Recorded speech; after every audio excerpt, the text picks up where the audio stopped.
Hi Gemini, welcome to your love and romance reading for July 2022. I was about to say 2029. I don't know why. If this channel is still up and if you're watching this in 2029, leave me a comment. I don't know why. 2022. It's 2022 at the time that I'm recording this reading. You might stumble upon this video after July. That's fine. You're going to see it whenever you're meant to hear the messages that are in it. Keep in mind it's a general reading for the collective. Not every single message is going to resonate, and that's okay. Take what does, leave what doesn't. And you might want to check out some of your other placements. Sometimes your other placements might resonate more. So we're going to see what's coming up here for the Gemini collective. The first card coming up here for you all is the Sun card. Now, some of you could be dealing with a Leo because we know that the Sun card does have association with the astrological sign of Leo. If you have a Leo placement, there could be big changes or big shifts happening for you in those houses or in those areas of your life that are improving your love life, an existing relationship, or opening the door to meet someone if you're single. So there could be blessings coming in from that way for some of you. Now, this is a major arcana card. So when the major arcana cards come up for me in my readings, it tells me that this is a really significant time. This is a time that you're dealing with something directly connected to something you came here to learn, something you came here to master. So it's a important time. And so when I have major arcana cards come up between two people, it tells me that this is a very significant connection. This is someone with whom you have had many, many past lives together, and that in this lifetime you all have an agreement to meet in this way for a specific reason. Now, the Sun card is a very positive reason to be meeting somebody. The Sun card is a card of true love, playfulness, being seen, being acknowledged, being appreciated, the inner child being happy and free and playing, right? It's like your inner child plays with their inner child, a sense of purity, a sense of innocence. It's true love, and it is the absolute positive opposite of codependency. So when I see the Sun card in a reading, in a love reading especially, it tells me that you're breaking out of the cycle and pattern of codependent relationships. And you're coming into a relationship where you're loved for the person that you are. In fact, you're encouraged to be who you are. You're encouraged to shine. Your partner is happy to see you shining and getting attention. And you're happy to see your partner shining and getting attention. There's nothing but trust here. There's no insecurity. There's no fear of, oh, they're getting attention, they're going to cheat on me. No, you know they're not going anywhere. You know that they're committed. You feel the connection that you have. And so some of you Geminis have been in relationships where you've had to play small. You don't have to in this kind of relationship or this kind of connection, right? This is true love, trust, commitment, happiness, freedom to be yourself. There could be an element of traveling together even with the Sun card. And I know some of you are like, Amethyst, I don't even know why I watch love readings anymore, because my love life is tumbleweeds and crickets, and I'm just about giving up, and I'm gonna be alone for the rest of my days, and there's nobody for me, right? I am that sock that comes out of the dryer and the other pair got sucked into oblivion. It's gone in outer space somewhere. I am just here without a pair, right? Without a partner. I'm a pot without a lid. And some of you feel this way, but yet still you're drawn to the love readings, or you still have this strong desire for love, even though you're convinced there's nobody out there for you. Well, as I said, the Sun card, or the major arcana cards, the major arcana cards come up because it's a situation we agreed to have. It's something we came here to learn. And the Sun card is a true love energy. So you have a strong desire for love because you came here to learn about true love. It's one of the things on your schedule. It's one of the things on your to-do list. So this strong desire that you have for love makes you feel hopeless because you want it so bad. And then you fall into this mental cycle where you're like, well, you shouldn't feel this way. You're being stupid. You're focusing on insignificant things. You need to focus on more important things in your life. You're just trying to fill a void. You're just looking for a band-aid. Nobody's ever going to love you. You're so pathetic. And then the negative ego comes in and starts beating you up. All of that stuff is lies. The truth of it is this. You have a strong desire for love. Yes, it is a human desire, and humans desire to be loved, but you may have a stronger desire than people that you know or people that you've encountered because it's somewhat in your structure. Like you came here to experience it, and this is why you have a desire for it. So that being said, if it's something you came here to master, you can't fail. You're going to accomplish it. You're going to experience it as long as you don't give up. But you also have to give yourself permission to want this, to desire this. A big part of manifestation is desire. And to desire with the knowing that we are deserving, and not to desire with the energy of longing. When you try to manifest something, when you're feeling feelings of longing, you're manifesting more longing. Don't long for it. See it, feel it, experience it like it's here. You deserve it. You know what it's going to feel like when you have it. And you'll manifest it. It has nothing to do with how much money you make, or how tall or how short you are, or how thin or how wide you are, or how you look, or if you have hair or no hair, or it has nothing to do with any of that. Don't envision it happening for some perceived perfect version of yourself. You're perfect now, in this very moment. You're deserving now, in this very moment. If there are things about yourself or about your life you wish to improve, by all means start improving them, because that's a great way to meet new people and meet people who are on a similar path and meet significant soulmates. But it is not a credential for you to find your person. It's not a prerequisite or a requirement. You are already worthy. You are already deserving. Your next card coming up here, Gemini, is the Five of Wands. And the Five of Wands can be conflict and internal struggle. I feel that for some of you, this is going to be a conflict that's going round and round with a person, that's making you realize this Sun energy where like you want to be embraced, you want to be accepted, you want to be celebrated, you don't want to have this push and pull dynamic. I feel an energy of competition here, Gemini. And some of you feel like you've fallen into relationships where there's a lot of competition, a lot of one-upping, and you don't want it anymore. You don't want the competition. You want to cheer for your partner, and you want your partner to cheer for you. Now, for some of you, you want this Sun card energy. You want this Sun card relationship. But the problem is this. You may be in places and you may be doing things that are causing you to encounter people that are not aligned with your values.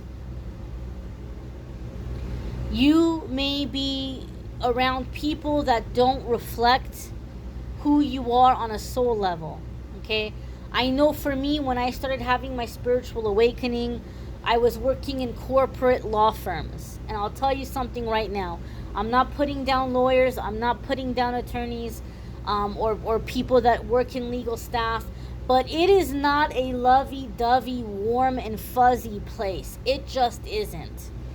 And you have to have a thick skin to be in that environment. And you have to be in combat mode. You have to be. to be in that field or to be in that job on that level. And it was so against my nature. And it was not a place where I could make friends. It was not a place where I could meet people that I could date and have a relationship with. So for some of you, I'm not telling you you have to quit your career or you have to quit your obligations or your engagements. But you do need to start making time in your life to be in the places and around the people and the organizations that reflect your beliefs and your values. Because until you do that, it's going to be really difficult to establish that sun card kind of connection, that sun card kind of energy, that true love. Sure, you'll meet people who are interested in you. Sure, you'll meet people you're interested in. They may seem great on paper. They may have a lot of great qualities. They might really seem like a great catch. But that true love soul connection, you won't have it if you're around people and places that are not aligned with what is in your soul and what is in your spirit. And a lot of you are longing for that deeper connection, that true love.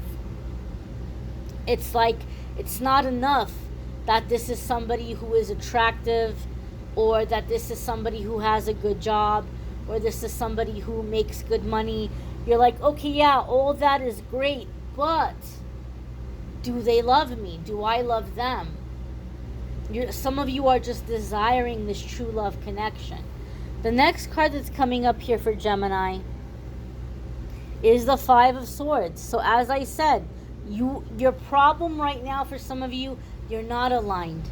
You're either with somebody who's not aligned with your values and refuses to come out of this competition mode and is just going for the jugular, or you're around people, places, and things that are triggering you. Okay? Some of you have heard me tell this story. Kind of aligned with what I was just saying about being in the wrong environment. I date men. I'm attracted to men. I date men. And there was a time in my life I was so lonely and I wanted a relationship so bad. I just wanted to have a steady boyfriend, somebody who was loving. And I was so lonely for it. And I was trying so hard to manifest it. But at that time, I worked in a place that was like a men's locker room. There was no respect. There was no filtering. Nobody was cautious of the things they were doing or they were saying. They were very mean about it. If you tried to speak up, then, oh, you're uptight, you're a prude, you're just jealous, you have low self-esteem, blah, blah, blah, blah, blah. All these things, right? And so every single day I would leave work hating men.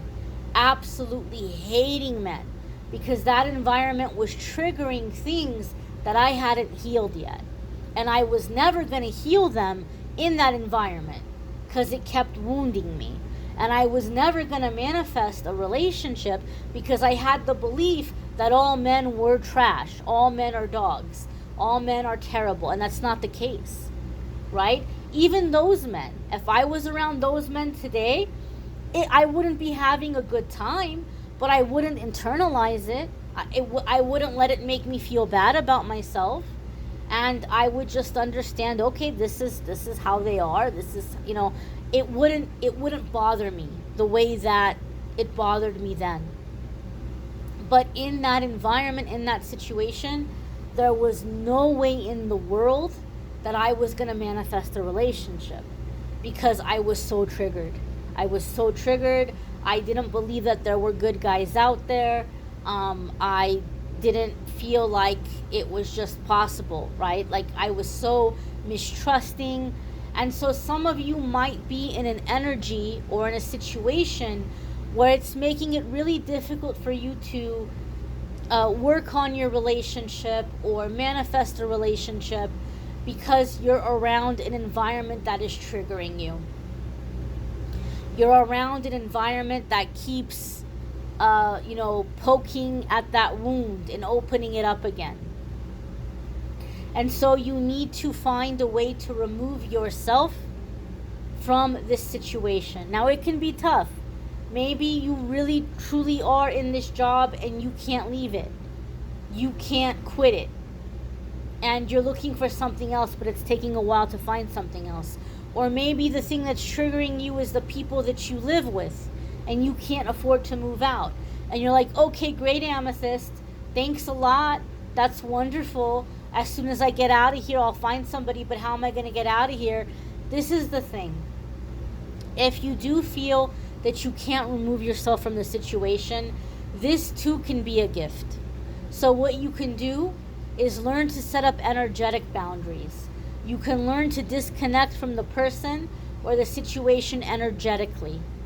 Step aside in your mind. And when you can get some alone time, you can journal about what happened. Who was involved? What did they say? What did they do? How did it, make me feel about myself? As far back as I can remember, when is the first time in my life somebody made me feel this way? Who was it? Why do I think these people did it? The person in the past, the person now. Why do I think they behaved this way? Why do I, what are they getting out of it? Or why am I they maybe doing this? What are they gaining from it? Forgive them, release them, write out a forgiveness for yourself, anything you're blaming yourself about, and then write out how you're choosing to feel about the situation from now on moving forward. If you can do this, you're going to deactivate the triggers. And if those triggers are deactivated, people are not going to have that power or that control over you. Or they're not going to mess with your beliefs or your feelings of worthiness, and they're not going to come in between you and manifesting what you want to manifest. I do feel that some of you have been trying to be friends with someone from the past, but energetically, they're taking up too much space in your life. They're taking up the place of a romantic partner. So some of you are having to cut this person loose. Like they're too demanding, they're too needy. They're not allowing you to have space in your life for a romantic partner. And so for some of you, this is something that you're having to put an end to. It doesn't have to be dramatic. It doesn't have to be a tower moment. But some of you are having to set a very firm boundary. Okay? But this is all along the path of manifesting this relationship or this true love. I hate to say it, Gemini, but some of you are dealing with somebody who is very competitive, and they feel good by putting you down. Like, they cannot feel good about themselves without looking down on somebody else. And some of you, unfortunately, have found yourself in a situation where this person is improving their self-esteem or getting their confidence by feeling like they're more successful than you, or they're more attractive than you, or they're whatever, more educated than you, whatever it might be, that you're so lucky to have them. You're just so lucky to have them. Well, Gemini, this is not good. And the Five of Swords to me tells me this person isn't going to change. Or they don't want to change. They don't want to change this about the relationship. So you may have to excuse yourself, remove yourself from the relationship, so that you can have this Sun card energy, so that you can have this true love. You are meant to have love. You do have soulmates that can be loving and playful and appreciate you for who you are and how you are, instead of trying to change you all the time or make you feel like, well, you don't deserve me, or you're so lucky to have me. That's not healthy. The next card coming up here for Gemini is the Seven of Pentacles. And Seven of Pentacles is hard work pays off, right? So continue doing the work on yourself, and your work on yourself is going to pay off. You're going to have a harvest. Some of you may be deciding that this relationship is too much work, and you want something more playful. You want something that comes more easily. You want something that comes more naturally. Some of you are looking at the situation like, this is a whole lot of work for a teeny bit of juice. I don't know if I want to do it, right? I'm planting seeds, I'm watering, I'm growing, I'm waiting for the changing of the seasons so I can pick a few oranges and make a glass of orange juice, and it's taking me several months. It's taken me all year. I could just go to the store where there's plenty of orange juice, all different kinds of orange juice. Heck, I can just buy a bunch of oranges and bring them home and juice them. Now, I'm not saying don't be self-sufficient or don't live off the grid or don't live off the land. I'm not saying that. I'm just saying in this example, in terms of love, you might feel like there's a great big world out there full of people. What am I doing here tearing myself up apart? It doesn't have to be so difficult. And some of you Geminis may be struggling with that internally. A part of you may feel bad for feeling that way. But, look, you need to know that you deserve to be with someone who appreciates you. Your next card here is the Knight of Swords. And I feel this is you, Gemini. And this is you in that energy of enough is enough. Enough is enough, right? This is how it's going to be. I'm shutting this down. You don't want to leave me alone. You don't want to go away. You keep crying. You keep whining. Every time I walk away, you try to make this work. But I'm done with this because we get together and nothing I do is good enough, or it becomes a competition, or you compare me to somebody else, and I'm tired of it. So if we're gonna be together, this is how it's gonna be. And if you can't do this, then get the heck out of the way. Step aside for someone who's gonna love me. So I feel, Gemini, like you're taking back your power. You're taking back your power. You're coming into more confident energy. You're not dealing with this nonsense anymore. You've had enough. You're done. You're done and you're shutting it down. And I think that's great. I think that's great for those of you who are in this situation. This was a heavier reading, kind of a sad reading. Hopefully it doesn't resonate for a lot of you because it can have difficulties in it. If it does resonate for you, look on the bright side. You are opening the doors to love. But if it doesn't resonate, you may want to check out your moon sign, your rising sign, your Venus sign. If this is none of those it might resonate with you more. If you would like to schedule a private reading with me, there's a link in the description of the video that will take you to calendly.com/amethystangelite. You can schedule a private reading with me there. There's also a link in the description of the video that will take you to the weekly forecasts, where I talk about everything other than love. And I also do a daily message where we just see what message comes in for that day for a 24-hour period of time. I post a lot on this channel. I hope you all have a fabulous July. I thank you for watching, liking, sharing, commenting, subscribing, and hope to see you in the weeklies and dailies as well. Take care, my dears.